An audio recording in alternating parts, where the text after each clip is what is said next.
When did you serve up revenge so cold they never saw it coming? My best friend and my boyfriend left me no choice but to become someone I didn't recognize. Junior year, I finally had what I thought was the real thing. Marcus asked me out in front of my whole lunch table, sliding a folded note across like we were still in middle school, and I said yes before he even finished talking. Dana, my best friend since 5th grade, screamed louder than I did. She was the first person I called that night. She was the one who helped me pick out what to wear on our first date. For months, the three of us were inseparable. Marcus would drive us both home from practice. Dana would sit in the back and give us privacy by turning up her music, except I started noticing she never actually put her headphones in. She just watched the road, watched him, and smiled at things he said before I even heard them. I told myself I was imagining it. Dana had been there for every bad breakup, every bad haircut, every 2 a.m. meltdown. She wouldn't do that to me. So I kept dating Marcus, kept inviting her along, kept ignoring the way his replies to my texts got shorter, while his replies to hers got longer. The night everything cracked open, we were all at Jake's bonfire. Marcus said he had to leave early for a family thing. 20 minutes later, Dana said she was cold and wanted to grab a jacket from her car. I sat by the fire making small talk with people I barely knew, and something in my stomach wouldn't sit still. I walked to the parking lot to check on her. Her car was still there. She wasn't in it. I found them behind the equipment shed at the edge of the field, close enough that I heard her laugh before I saw them. Marcus had his hand on the back of her neck. She wasn't pulling away. I didn't scream. I didn't cry. Not then. I just turned around and walked back to the fire like my legs belonged to someone else. And I smiled at people for another hour because some part of me refused to let anyone see it land. For 3 weeks, I said nothing. I still sat with Dana at lunch. I still texted Marcus goodnight. I let them believe they'd gotten away with something because I needed the time to figure out how to make sure they never forgot getting caught. Dana was up for student council secretary, running unopposed,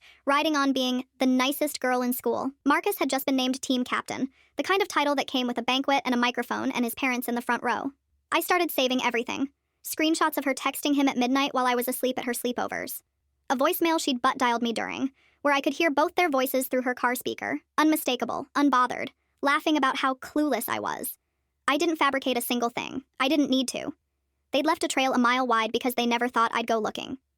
The student council elections were held during a full assembly. The whole grade packed into the gym, teachers on the bleachers, Dana already up at the podium rehearsing her acceptance smile before anyone had even voted. When the floor opened for questions, I raised my hand and asked, calm as anything, whether a candidate for a leadership position should be held to the same standard of honesty they'd be enforcing in others. Then I asked the AV kid, who owed me a favor from lit class, to pull up the screen. I didn't say Marcus's name. I didn't have to. The texts did that themselves. Time-stamped, dated, projected 8 feet tall behind her, while 300 people went dead silent and then erupted. Dana's face went the color of paper. Marcus, sitting in the team section in his captain jacket, tried to slide down in his seat like the bleachers could swallow him. She lost the election by forced withdrawal before votes were even counted. He was quietly pulled from the captain announcement the following week, the school citing conduct concerns without ever saying why, though everyone already knew. They never spoke to me again. They barely spoke to each other after that either. Once the thing they'd hidden had nowhere left to hide, I didn't destroy them. I just stopped protecting them from what they'd already done to themselves.